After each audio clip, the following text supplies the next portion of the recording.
Hello again, ganda ka-chika life! Kumusta po kayo mga ka-chika? Heto na naman po tayo para sa ating showbiz update. Gano'n pa katotoo na nag-iwasan daw po itong si Miss Catherine Bernardo at Mr. Dory Pangilinan. Marami nga pong netizen na nakapansin na para bang nag-iiwasan sina Miss Catherine Bernardo at Mr. Donnie Pangilinan. Dito nga pong Miyerkules, March 19 kasi naganap ang MediaCon ng Pilipinas Got Talent Season 7 kung saan present nga ang dalawa bilang judges ng programa. Ito ang unang proyekto na nagsama sina Donnie at Kat na nagmula sa mga sikat na love teams. Kaya marami ang umaasa na magiging interaction nila ang nasabing event pero ito nga po naging wali ang pani at netizen na umaasa. Kapansin-pansin nga po na mas may interaction at kinakausap pa ni na Mr. Donnie Pangilinan at Miss Catherine Bernardo ang iba pa nilang co-judges na ito nga pong sina Miss Eugene Domingo at Mr. Freddie M. Garcia o FMG. At gayon din sa mga host nila na sina Mr. Robbie Domingo at Miss Mele Contiveros pero wala silang tsikahan. Tila nga raw may wall na namamagitan sa dalawa. Bakit parang may wall between Mr. Donnie Pangilinan at Kat, say ng isang netizen sa X na dati pong Twitter. Napansin din ng ilan na itong si Miss Robbie ang umalalay kay Miss Catherine nang maglakat ito sa stage. May ilang netizen din ang nagtanggol sa dalawa. Ito nga pang isa din pong komentor, yan ang artista hindi mo pwedeng digtahan, say ng isang X-user. Kahit na walang interaction ng dalawa ay marami pa rin ang kinikilig kina Miss Catherine Bernardo at Mr. Donnie Pangilinan na tinawag na nila ngayong Kat Don. Bagay sina Kat at Donnie, promise, komento naman ang isang netizen sa X.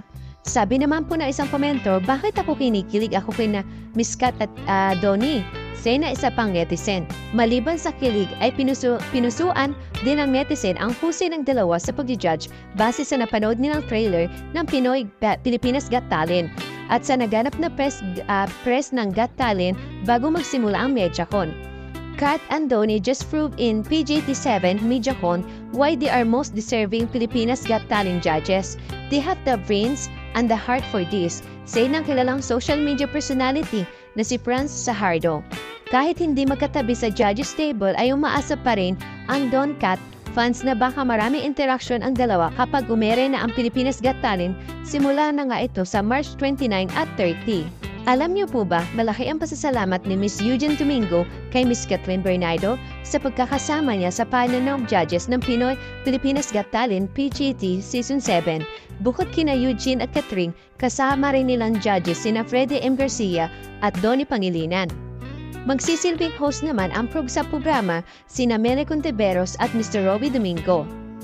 Sa MediaCon nga ng PGT Season 7, nitong Miyerkules, March 19, 2025, ikwinento ni Miss Eugene na si Miss Catherine ang nagsabi sa ABS-CBN Boses na kunin siya bilang isa sa mga bagong judge ng talent ng programa.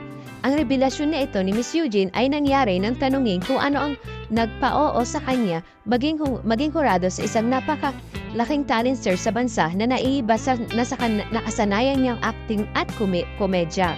Sagot nga po ni Miss Eugene, gusto ko lang i-share sa inyo na I'm not sure kung hindi nag-suggest itong si Catherine na isama ako. So I think that's worth nothing. Please note that, nang malaman daw ni Eugene kung sino ang makakasama niya ng co-judges, walang kaabog-abog daw siyang nag-yes lalo pat bago ito at iniisip niya kung anong proyekto ang kanyang nais gawin.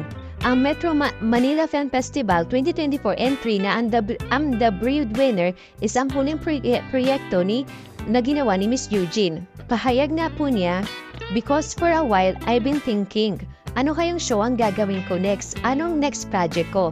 And my God, this show landed on my lap and I just say I think this is the best show. I mean, this is the most entertaining show. Paliwanag naman ni Miss Catherine, bukod sa iniidolo niya si Miss Eugene, pakanamdam daw niya ay malaking maitutulong ang komedyan sa pagpili at pagkilati sa susunod na tatanghaling PGT Grand Winner. Bukod pa rito, ang angking talento na panuna ng awards ay pinagdaanan ni Miss Eugene na swak daw sa posisyon niya bilang judge. Hindi naman daw nagkamali si Miss Catherine sa pag-endorso kay Miss Eugene. Bilang first-time judge din siya ng PGT, nakakampante raw si Miss Catherine tuwing nakikita niya si Miss Eugene na kagaya niyang baguhan sa paghuhurado. Sabi ni Miss Catherine, iba rin yung kampante kapag nandyan si Miss Eugene. Kasi syempre, first time ko dito sa every time nandyan siya. Iba ang kaba maging judge. Doon ko rin na-realize na sobrang hirap mag-judge.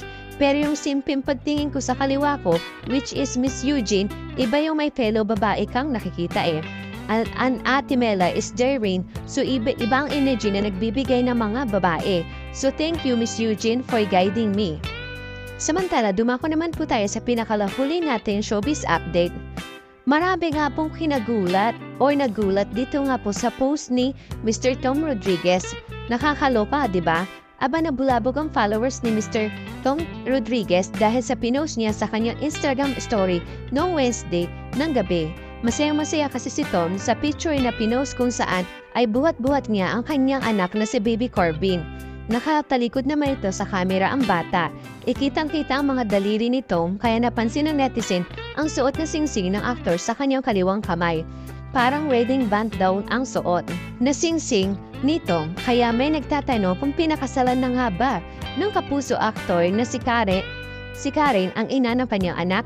Ang pagkakalam ko po dito, Mexican itong si Karen ang nanay ng anak ni Tom. At ayon sa isang nakasama ng aktor nung nagtagal siya sa Amerika sa Las Vegas, Nevada, nagkakilala ang dalawa. Inusisa nga po na isang malapit kay Tom sa tingin ba niya ay pinakasalan na ng aktor ang ina ni Baby Corbin pero wala raw tong alam. Wala pong naikikwento nga po itong si Tom.